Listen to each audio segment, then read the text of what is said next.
清晰。R9S OPPO 拍照手机。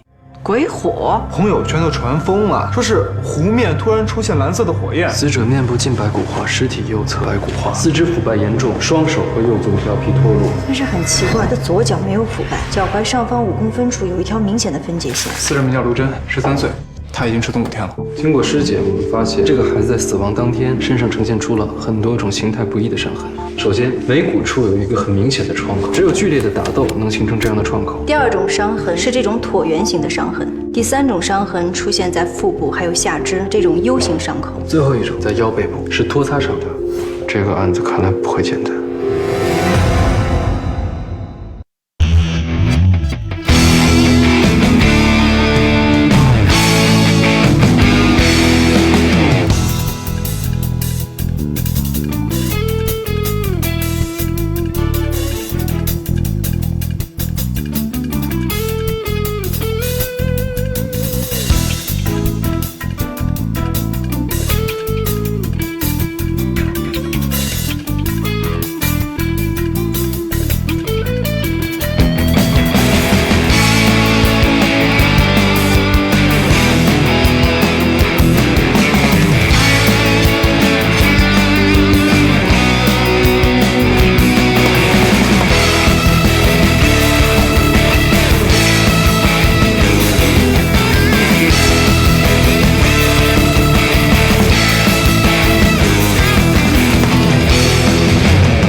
谢谢啊，再见。再见。附近有水塘吗？有啊，我带你去。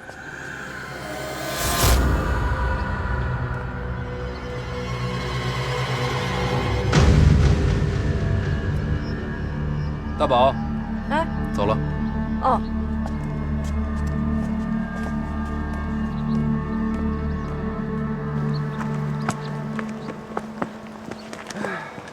这就是附近唯一的池塘了。还记得卢真那只没有腐烂的脚吗？但是很奇怪，他左脚没有腐败，分界线以上高度腐败，分界线以下呈现新鲜尸体的状态。而且一般来说，如果腐败有差异的话，都会是渐变式的，很少会有这么笔直的一条分界线。尸体一定大部分被这样的死水泡过，才会形成截然不同的腐烂程度。看来人死了跟饼干也没什么区别。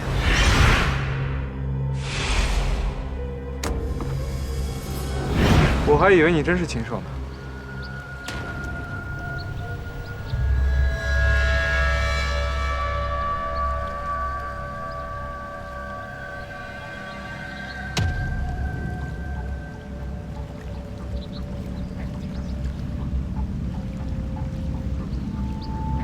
我知道鬼火在哪儿。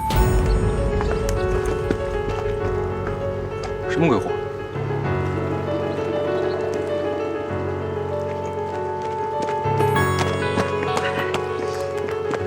什么鬼火？还记得一开始微博上的鬼火传说吗？朋友圈都传疯了，说是湖面突然出现蓝色的火焰。鬼火的出现条件无限趋近于零，只要有鬼火出现，很可能就有腐烂的尸体。就是在这儿。鬼火的产生需要动物骨骼的腐败，而卢真的尸体已经开始部分白骨化了，符合这一特征。如果这么想呢，网上的鬼火传说出现之后，凶手害怕尸体被发现，再一次转移了尸体。也就是说，最初的抛尸现场，应该就是这儿。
那边那个小屋，你们知道谁住在那吗？顾风。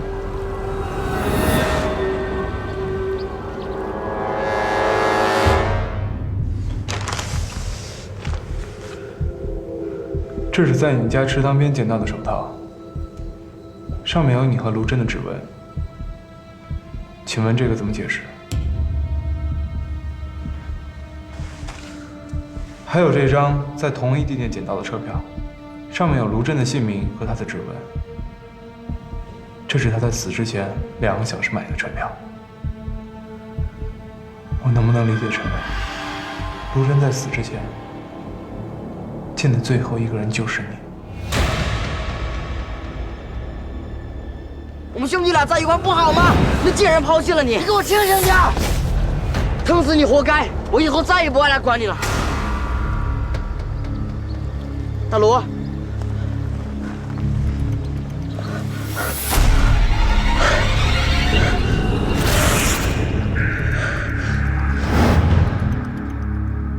他认罪了。19号下午，他们2个发生了争执，他一气之下就将卢真推倒在地，结果把卢真给摔死了。他很害怕，就把卢真拖进了自己家的池塘里。鬼火出现之后，他要连夜把卢真拖到了离自己家较远的地方，以减少自己的嫌疑。可是怎么摔倒在地就摔死了呢？他的致命伤又不在头部，那是怎么样的摔法才能摔出腹部那种 U 型伤口呢？我建议再剪一次，再剪一次。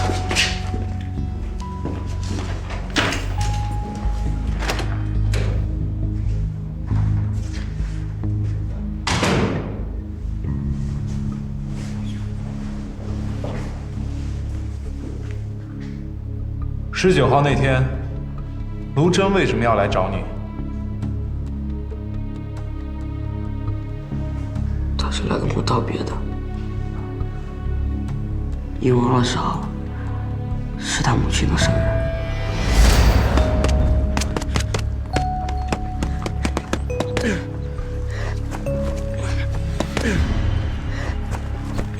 顾风，送你的拳击手套怎么样？专业的。不错。我就要走了，票都买好了。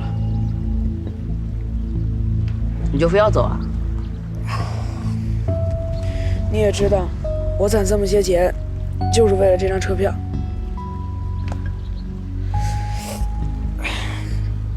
我要去找我妈。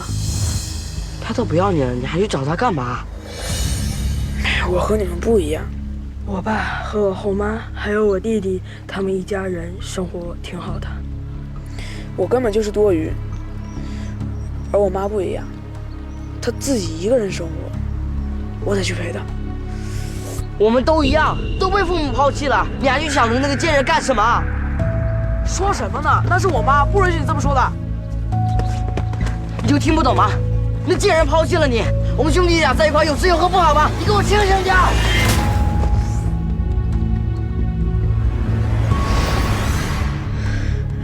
对不起。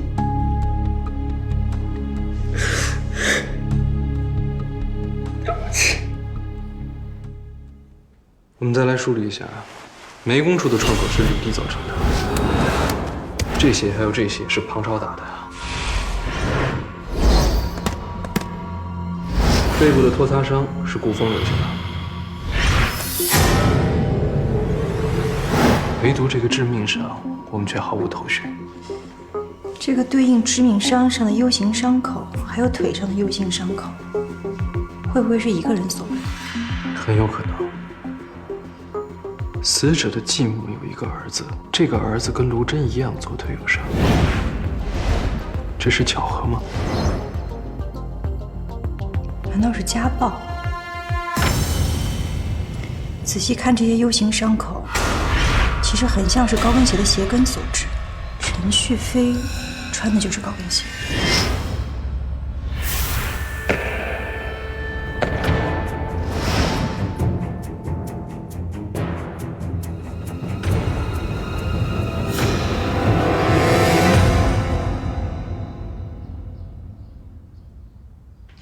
我们想了解一下你们的母子关系好吗？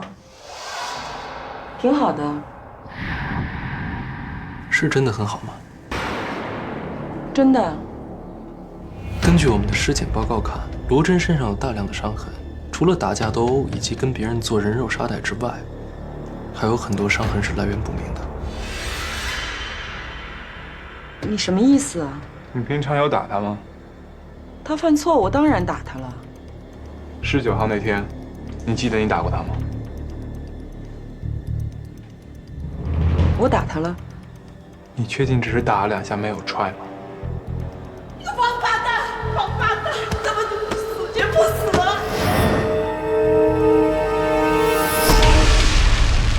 没有。卢真的腹部有一个 U 型的痕迹，是钝器重击造成的。19号那天，你穿的什么鞋？高跟鞋。哪一双？好像是那双黑的。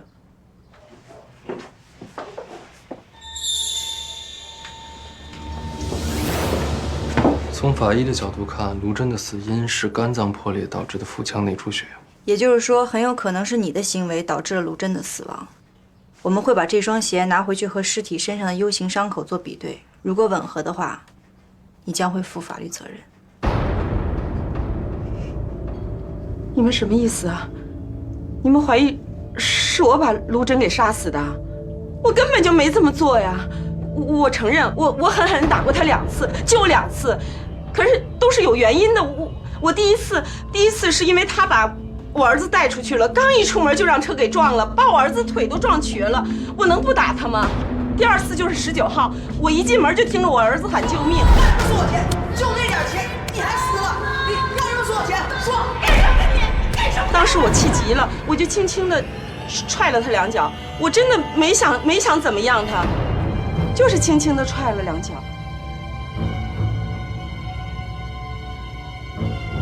轻轻地踹了2脚，轻轻。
你是管你喝，你还害我儿子，王八蛋！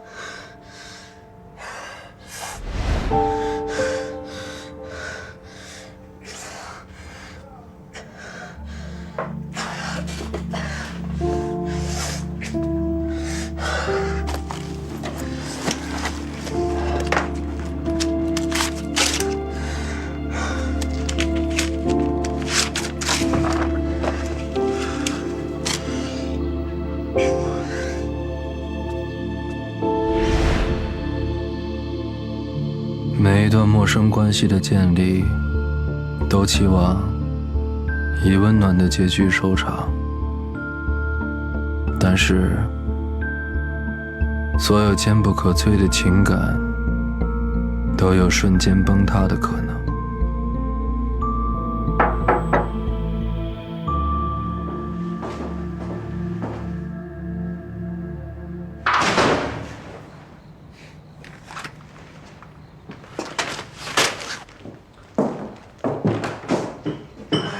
什么意思？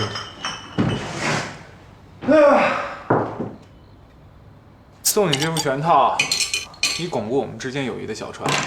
如果哪天我惹你生气了，你可以拿这副拳套打我一顿。我更喜欢用手术刀。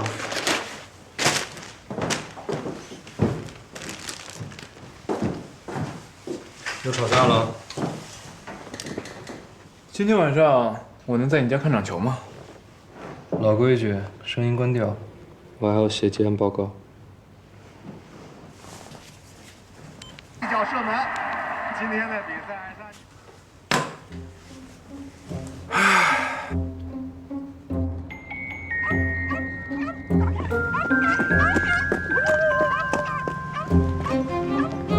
再吃一点儿，真乖。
哎，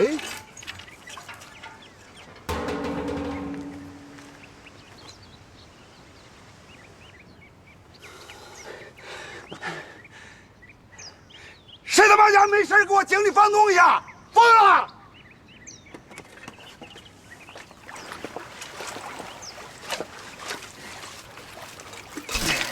臭逼的这帮熊小孩，你他妈别让我抓住你，抓住你，屁股给打烂！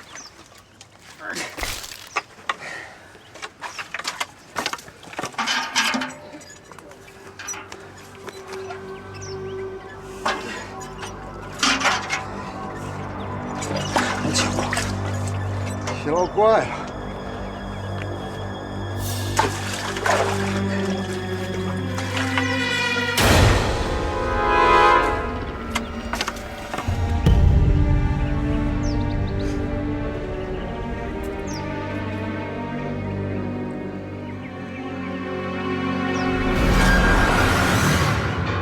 死人了！死人了！有人投井了！死人了！死人了！有人投井了！死人了！有人投井了！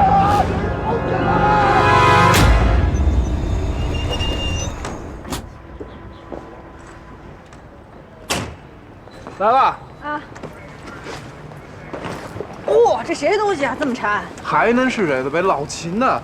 你说他出个外勤带这么多书，他出门怎么不坐轿子呢？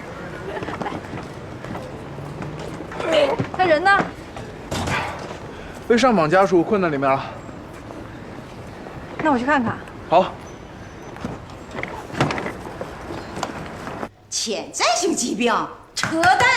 没错，您父亲的心脏严格来说已经不能叫潜在性疾病了，他有冠心病、高血压、冠状动脉四级狭小。就是来闹事儿的。别瞎说！我怎么瞎说了？里头那女的是一个孤寡老人收养的弃儿，孤寡老人含辛茹苦把她养大了，她可倒好，自己出去当过了，几十年没给老人买过1分钱的东西，做过1顿饭。因为老人和邻居产生了一些纠纷，突然死了，她听说有赔偿，这不来了吗？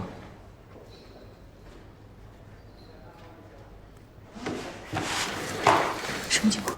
你来的正好，我就是没法见家属。你别走，别走，不要紧的。别走，别。那个大姐，有什么事？谁是你大姐？叫小姐那是侮辱您的吗？不是，跟我说，你能解决？我试试，总得有人解决，是不是？别生气啊，先到这边坐着喝口水好吗？来，喝点水，消火。您看您这头发烫得特别好，生机勃勃的，是吗？是这样啊，因为我呢刚接手这个案子，所以有一些材料还需要审核，然后等我审核完了以后再给您结果，好不好？我告诉你们，别把我拖急了。拖急了，老娘上公安部告你们去。是，你有权利告我们，但是您要因为告了我们，我们的结果就发生变化，那是不是说明我们对这结果也太不负责任了呢？你以为我吓唬你不敢去啊？不，要不这样，你看啊，现在呢，您把您对这个案件的疑义呢跟我仔细的说一说，然后我帮您分析分析，好不好？好吧，这样啊，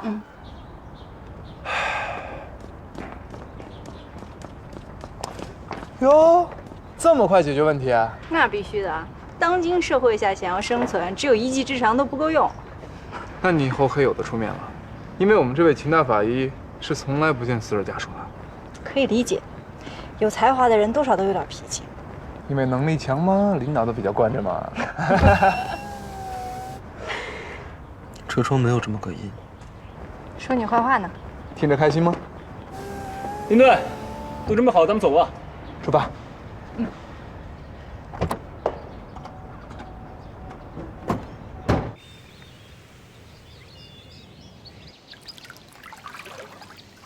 你倒是说，知道什么就和我们说，别不说话。哎呀，我真倒霉，给碰上个这事儿。这谁他妈杀了人扔我家井里，我咒他断子绝孙。您先别急着骂人啊！您最近一次用井是什么时候？我记不清了，前天，好像是大前天。那您昨天没有用井，有发现什么异常吗？没有，没发现什么。启斌，你还有什么想问的吗？没有。要是活人能说实话的话，还要法医干什么？刚才了解了一下，现场有可能留下足迹的地方都被报案人和派出所的民警所破坏，应该是没有希望发现什么痕迹物证了。以后能不能注意保护现场？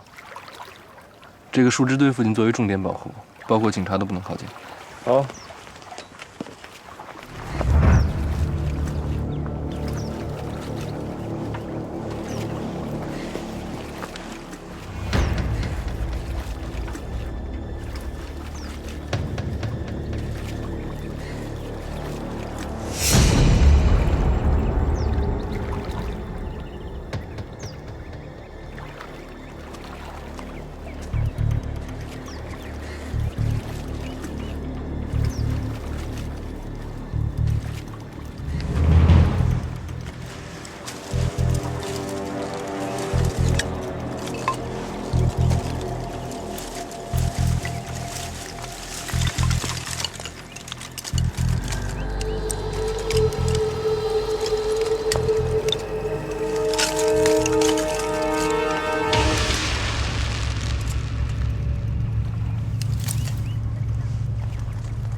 老秦，尸体捞上来了。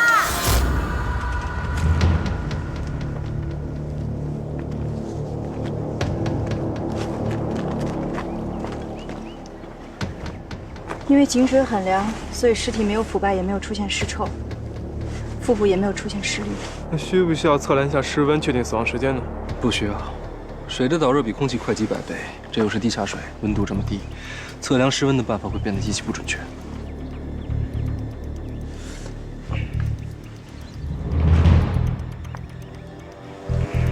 尸僵已经缓解了，尸斑也压不褪色。我们粗略估计，死亡时间在24小时以上，48小时以内。村子里人多眼杂，白天运尸危险，应该选择的是夜间运尸，这样死亡时间的范围就会被缩小了。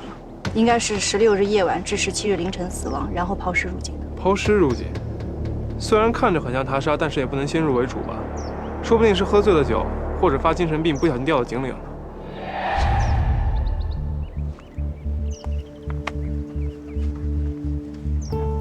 个衬衫的姿态看起来很奇怪。我翻过来。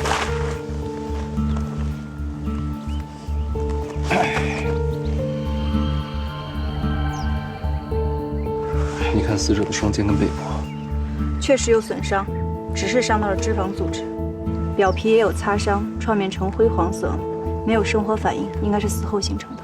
既然是死后形成，就说明死者是被杀害之后抛尸入境的。那会不会是打捞的时候不小心的擦伤呢？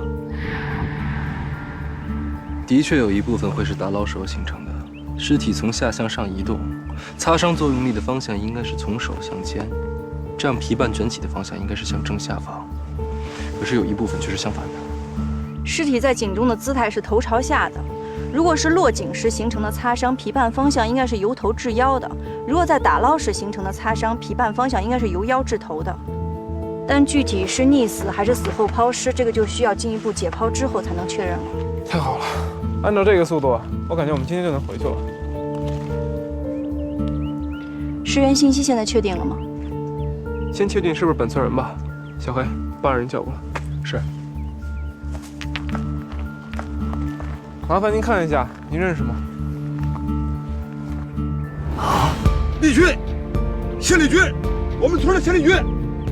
您知道他家在哪吗？知道。麻烦您带我们去一下。好。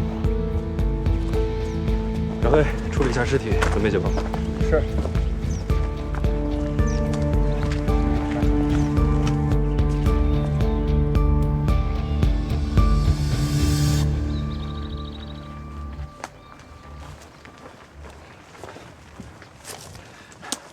这就是他家。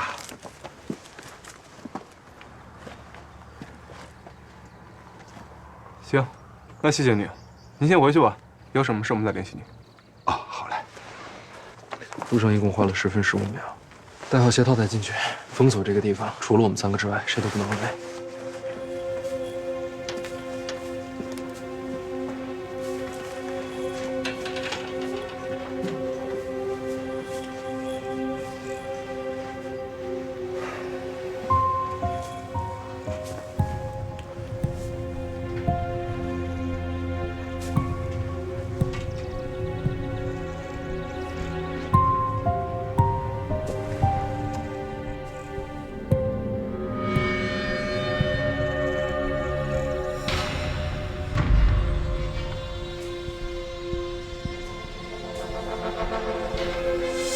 16日的晚上到17日的凌晨。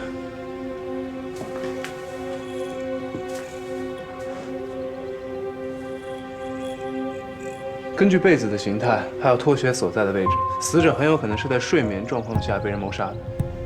地上有很多的烟头，还有喝过的酒瓶，那边有用过的餐具，全部提取，马上做 DNA 检验。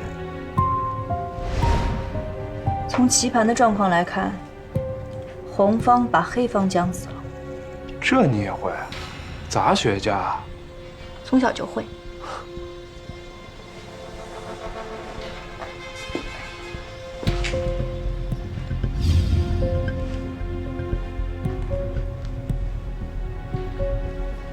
从床尾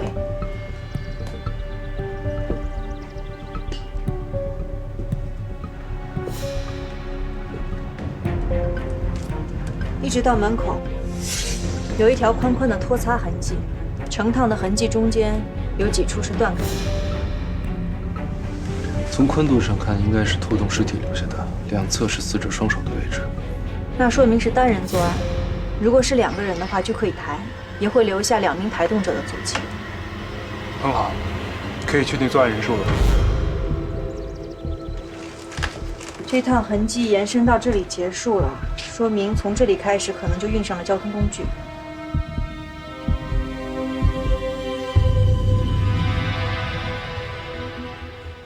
目测体重大约80公斤左右。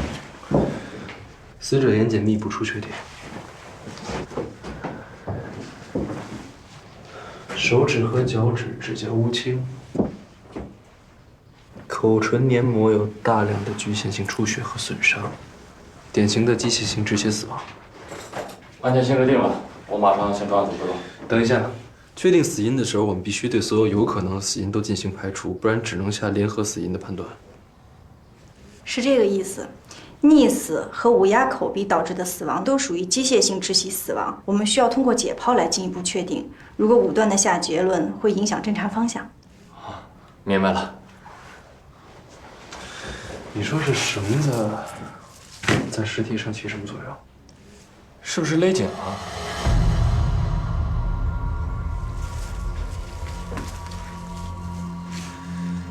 死者颈部有一道很明显的锁口，但没有生活反应。那就应该是死后绑上去的。会不会是为了拿这件衬衫盖住死者的面部？有可能，这样的话就是出于恐惧或者羞愧心理。但是有一点很奇怪，这个锁钩的印记很深，如果只是为了盖住面部，为什么要这么使劲的勒紧？如果是这样的，遮盖面部只是凶手其中一个目的。除此之外，绳子另一端还绑着坠尸物，坠尸物的重力跟尸体的浮力形成反向作用力，所以才在尸体上形成了这么重的锁扣。这也解释了为什么这个绳子要比死者脖子的周长长2米。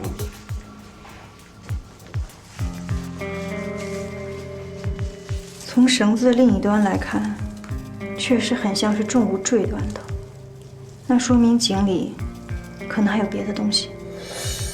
通知林涛，继续打捞坠尸物。是。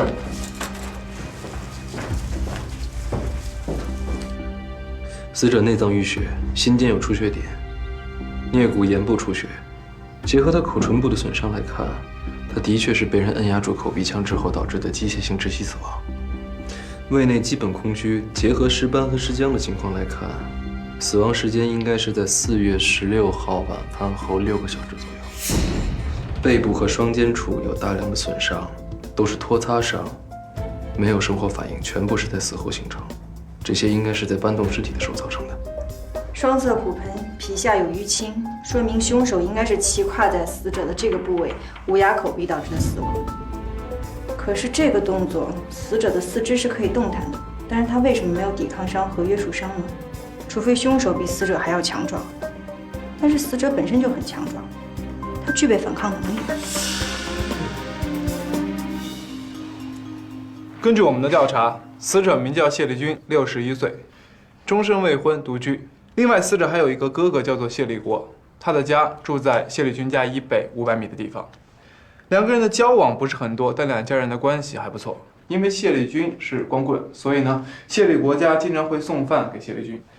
7月16号晚上，谢立国的老婆刘穗花大概在6点钟左右把餐送到了谢立军家。大概在6点半左右，他去谢立军家取碗筷的时候，发现谢立军正在铺席盘，说晚上要大战几局。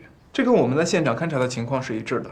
而且根据我们的调查，谢立军这个人的起瘾很大，而且挂赌。那现在知不知道当晚谢立军和谁一起下的棋呢？因为村里经常有很多人晚上会去谢立军家跟他一起下棋，所以刘翠花也没有多问，收拾完碗筷就走了。17日一早，刘翠花又到谢立军家去送早饭，但是她却发现他们家的被褥被掀开了，但是家里并没有被翻乱，只是人不见了。那刘翠花去送早饭，发现谢立军家的门没有锁，她就不觉得奇怪吗？因为谢立军家的门锁是坏的，他一个老光棍，家里没什么被偷的东西，门锁就一直没有被关。而且在案发前几天，谢立军曾经跟刘翠花说过，他要出一趟远门，所以刘翠花发现家里没有人，也就没有多想。林队，你还是没有说那个下棋的人到底是谁？提取烟头的 DNA 结果显示，就是报人老赵。好，是时候再去现场看看了。结合案发现场的情况，我们来罗列一下犯罪嫌疑人的作案动机。首先，含有老赵 DNA 的烟头是在这边被发现的，所以老赵应该是坐这块。按照棋盘的情况来看，红方把黑方僵死了。如果老赵坐在那个位置的话，说明老赵这盘棋输了。是不是因为两人下棋挂了赌，赌的又很大，老赵输，应该是老赵赖账，恼羞成怒杀了谢立军。没错，老赵身上还是存在疑点的。首先，他从来没有跟我们主动承认过他和死者一起下过棋这件事情。其次，他说他看到了尸体，然后报了警。但是在我们把所有树枝捞出来之前，我们根本看不到井里的尸体，所以我怀疑他是在说谎。这不就是贼喊捉贼吗？远抛近埋。没错，我猜测，他因为熟悉自己家里的地形，所以选择在自家井里抛尸，又害怕被发现，所以在上面铺满了树枝。但是过了2天，他还是害怕，因此报了警。等会儿，有一点说不过去，凶手应该比死者壮很多才对，但老赵是一个又黑又瘦的小老头啊。那不一定，凶手未必要比死者更强壮。我们来看之前拖动尸体留下的痕迹，中间有很多空白区，这些空白区是在移动物体过程中停下形成的。这说明这么短短的距离，凶手在拖动尸体的过程中休息了很多次。除此之外，死者是躺在床上遇害的，当时处在睡眠状态，也就是说他身上很可能盖着这个毛巾被。如果是这样的话，有人压在他的身上，这些毛巾被会形成一个镣铐，让他的手伸不出来，这样也就无从反抗了。死者被毛巾被裹住身体之后再挣扎，他的身体受力面积大，压强小，所以这就能解释为什么在他身上没有出现约束伤。按照现在已有的证据，我们既不能排除老赵是犯罪嫌疑人的可能性，也不排除其他人作案的可能。那不又回到原点了吗？连队，秦科长，井里洞穴捞起来了，咱们过去看一下吧。行，那你们俩先去看一下，我去会会这个老赵。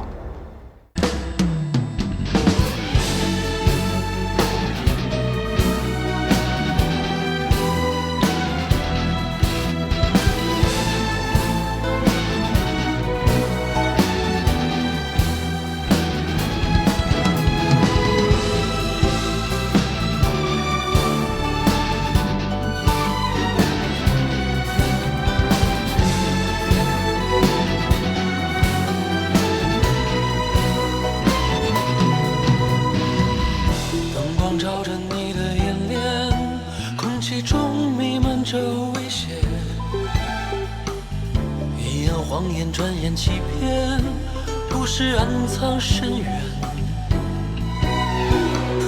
停下脚步，下雨的街，总是鲜血，屡试枯竭。黄灯这夜闪我不眠，有需我来破解。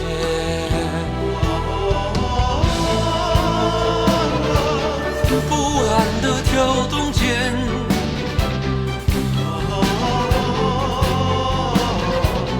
安息却不能眠，历历浮现，被血将他的纯实的整了死结，笑旁人冷眼，人心不能搁浅。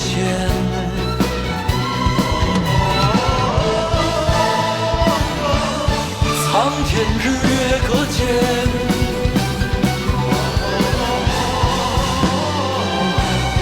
这些我来分辨。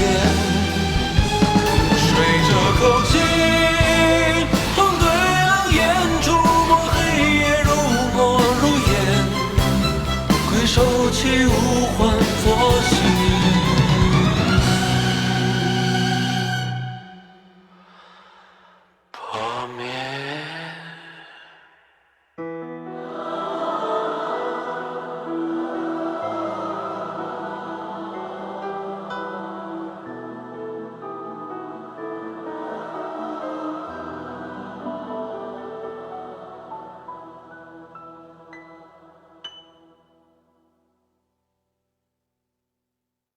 这种石子修路或者盖房子的时候比较常见，但不会平白无故出现在田野里。上面有很多小孔，应该是人为扎的。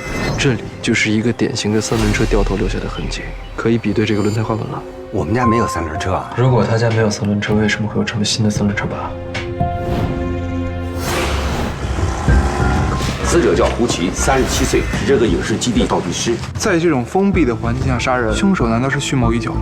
这是一把自制的猎枪，是他自己的枪。根据这把枪的枪口印痕可以确定，对死者造成创伤的那把枪就是这一把。像死者这样的一个伤口，应该是接触性射击。我们初步认定，死者是半夜持枪出门的，不慎枪支走火，打伤了自己，失血过多死亡。这不是走火，这是他杀。怎么证明？